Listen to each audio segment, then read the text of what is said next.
नमस्कार, मैं हूं आपके साथ अंजना और आप देख रहे हैं TV10 न्यूज। आइए नजर डालते हैं आज की खबरों पर।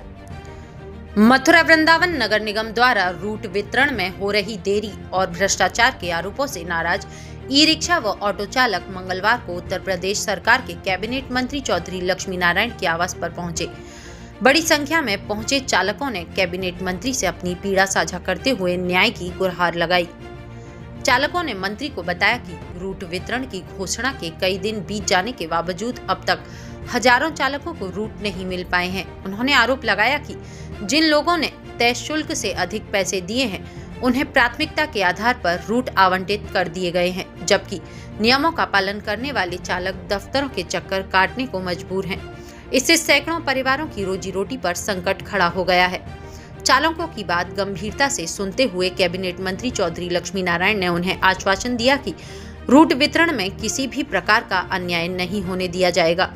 उन्होंने संबंधित अधिकारियों से मामले की जानकारी लेकर शीघ्र समाधान करने का भरोसा दिलाया।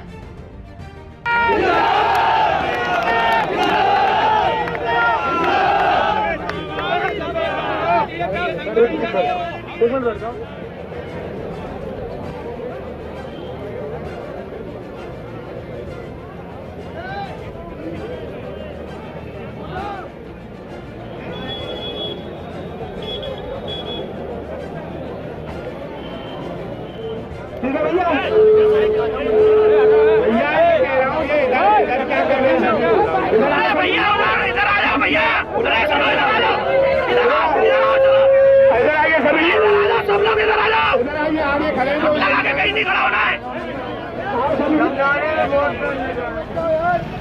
इधर आओ, आज जोड़ की बात है भाई, मैं तुम बता रहा हूँ, हमारा तो हो जाएगा, ऐसे नहीं, इधर आओ, भाई बात मानिए, अंदर नहीं करेंगे अंदर।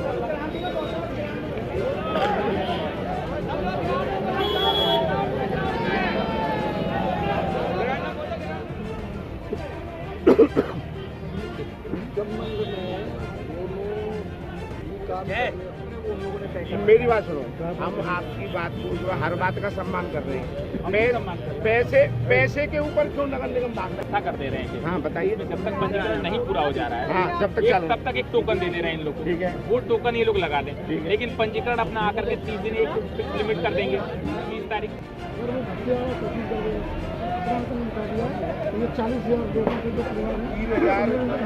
10 दिन के अंदर 3000 और ये पूरे उत्तर प्रदेश में किसी नगर निगम में ये लागू नहीं है। 3000 रुपये का जो रूल है हमारे यही लागू करते हैं।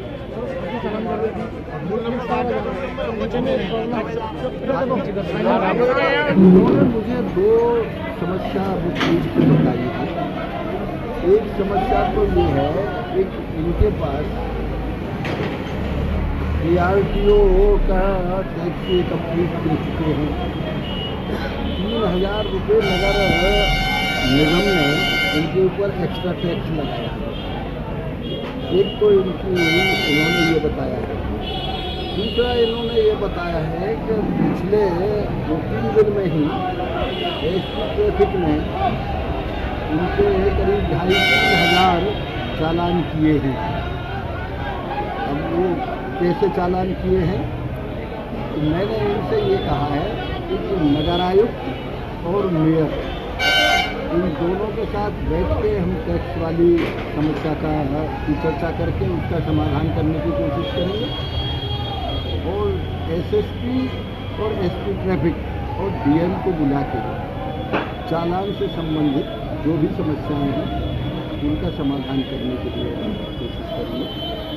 मैंने उनसे कहा है कि 2 दिन तो चूँकि मकर संक्रांति का ऐसा पर्व है जो सभी जगह मुझे अनेक स्थानों पर जाना होता है, तो इसके बाद उनसे चर्चा करके जो भी संभव होगा वो निश्चित रूप से, चूँकि जब से योगी जी ने तीर्थ स्थलों का विकास किया है तब से श्रद्धालुओं की भीड़ बढ़ी है और स्वाभाविक रूप से इनको भी रोजगार मिला है, होटल वालों को भी रोजगार मिला है, दुकानदारों को रोजगार मिला है, सभी को रोजगार मिला है। तो इससे ये भी पूरी तरह संतुष्ट हैं। लेकिन ये जो नई परिस्थिति इन्होंने बताई है इनके संबंध में मैं अधिकारियों से और महापौर जी से बोलूँगा।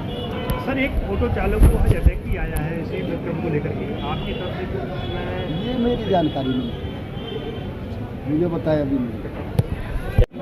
यहाँ जनपद में नगर क्षेत्र में यातायात व्यवस्था को ध्यान में रखते हुए शीर्ष स्तर पे एक व्यवस्था बनाई गई है कि जो ई रिक्शा है या जो कोई भी टेम्पो चालक है, इनको पंजीकृत करके एक जो निर्धारित रूट पर चलाए जाने के लिए वाहनों को व्यवस्थित करने के लिए रेगुलेट किया जा रहा है। इसके क्रम में पंजीकरण की व्यवस्था जो है दिसंबर में शुरू की गई थी। शुरुआत में पंजीकरण कराने का संख्या में काफ़ी कम लोग आ रहे थे। अब चूँकि कार्यवाहियाँ शुरू हो गई हैं, जो 30 दिसंबर तक ड्यू डेट थी कि 30 दिसंबर तक सभी लोग अपना पंजीकरण करा लें। अब उस दरमियान काफ़ी लोगों ने लगभग 20-25% लोगों ने ही कराया था पंजीकरण। इसके बाद अब चूँकि कार्यवाही शुरू हुई तो लोग पंजीकरण के लिए दौड़ रहे हैं। तो यहाँ चूँकि संख्या ज़्यादा है, उसको कैसे व्यवस्थित ढंग से सबका पंजीकरण कराया जाए और किसको सबको किसी ई रिक्शा चालक को कैसे सहूलियत दी जाए, इसी क्रम में मेरे द्वारा यहाँ रेलवे ग्राउंड पर निरीक्षण किया गया और जो भी आगे की कार्रवाई है। सर, यहाँ पर आने पर जो व्यवस्थाएं सुचारू की गई हैं, उससे पहले यहाँ पर व्यवस्था कल तक भंग दिखाई दे रही थी।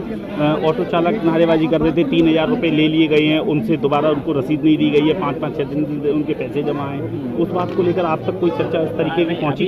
चूँकि पूरे आपके संगठन के जो प्रदेश अध्यक्ष हैं मेरे बगल में ही खड़े हैं, इनका भी ये कहना था कि शिकायत दी गई थी कि कोई भी किसी के कुछ लोग के द्वारा ये दलाल सक्रिय हैं कि 5000 रुपये ले लिया जा रहा है किसी विशेष रूट के लिए। जो रूट बंद कर दिए गए हैं या ब्लॉक कर दिए गए हैं, वो बिना नगर आयुक्त साहब के निर्देश की अनुमति लिए वो खोले नहीं जाएंगे। पहली चीज़ यहाँ ये सुनिश्चित कराई गई है। ऐसा नहीं है कि कोई आज कह दिया जाए कि रूट बंद कर दिया गया, फिर किसी व्यक्ति से कह दिया जाए कि तुम पैसा अतिरिक्त दे दो। ये व्यवस्था नहीं चलेगी, ना चलने वाली है। अगर कोई भी स्पेसिफिक शिकायत है कि किसी से 3000 रुपये की जगह 5000 लिया गया है, 6000 लिया गया, जो भी व्यक्ति व्यक्तिगत रूप से या कोई इंडिविजुअल शिकायत करेगा उसके विरुद्ध कार्रवाई की जाएगी। सर, इसमें कितने ई रिक्शे तय किए गए हैं? मथुरा वृंदावन 5 नंबर रूट दिया गया है, उस पर आप लोगों की तरफ से क्या नियुक्ति की गई है, किस तरीके से? रूट संख्या 5 है, उस पर लगभग कुल 510 पंजीकरण 510 के आसपास पंजीकरण हो चुका है। रूट संख्या 4 पे 628 पंजीकरण हो चुका है।